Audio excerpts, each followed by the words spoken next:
ito na po yung ating tatanim ngayon. Bali, ano po ito? Ito po yung luya. So, ito po ang dami niyang mga nodes dito. Ayan o. So, ngayon po, gagawin natin, bago po natin siya itatanim, isosok muna po natin siya sa tubig. Ano po? Ayan. So, isosok muna po natin siya ng 24 hours. So, bukas po, itatanim na po natin to. Ano? Papakita ko po sa inyo kung saan po natin siya itatanim. Okay po. Ito na. Ay, nakasarap.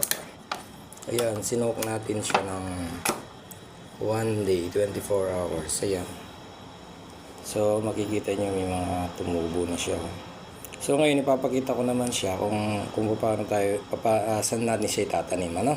Papakita ko muna siya yung paggawa ng taniman niya gamit yung sako. Okay? Ito, gagawa tayo ng ano, magtatanim tayo ng tawag dito luya, no? So, preparasyon lang ito. Yan, kailangan natin ang sako. So, ang gagawin natin dito sa sako, ipopod natin ito. Yan. Ipopod natin dito yan. Kasi, 8 months.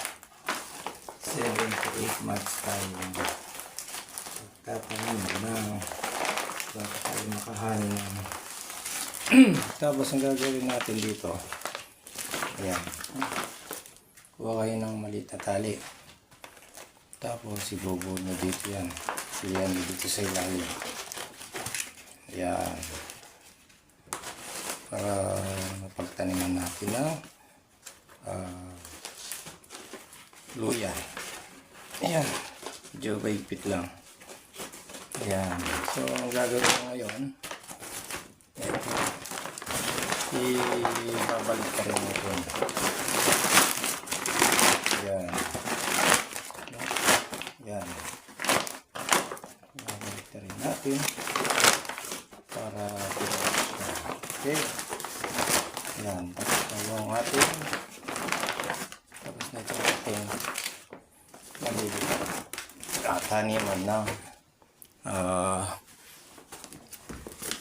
taniman ng ating luya. Ayan, tapos puputasan natin dito yan. Okay, o itutuli natin, lalagyan natin ngayon ng lupa. So ito yung mga nakolekta nating mamaya papakita ko sa inyo kung saan natin nakuha to. Bali ito yung mga sa ilalim ng puno ng pine tree, ano? Tapos kinolekta natin to. Ngayon ito yung ilalagay natin sa ating pagtataniman ng luya. Okay? Yan. So ito yung ilalagay natin. So ayan. So ang gagawin natin ngayon ay kakargahan natin itong ating pagtataniman ng luya. So ganito lang. Preparasyon.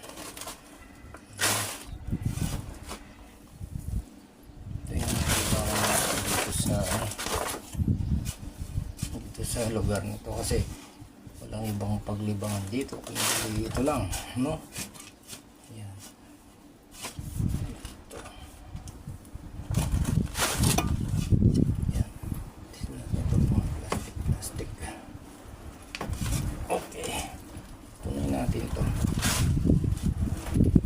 Mabogag yung pagtataniman natin ng luya. So, experiment ito. Naman tayo para pag nagtanim na tayo talaga ng luya, alam natin yung procedure at sana maging successful itong ating pagtatanim. Ayan. Una, maraming salamat po sa mga nanonood, no? Sana po sundan niyo po ko sa aking ginagawang pagtatanim. Yan. Ang dami. Kinolekta ko po ito nung nakaraan. Papakita ko din po sa inyo kung saan ko po kinolekta itong itong lupang to. Ayun nga po katibayan o. Yan o. Yung po bunga ng pine tree yan. Sa ilalim po ng puno ng pine tree. Yan. Tapos subukan din po natin tanim ng grapes dito. Ayan. Ayan. Ito po yung gagawin natin dati. Ayan. Tapos ipagpapagin dito yun.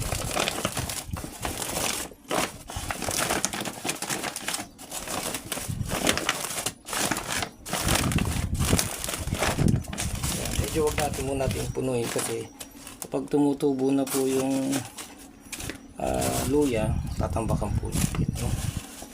Yan, meron loose soil po ito. Okay, ayan lang po.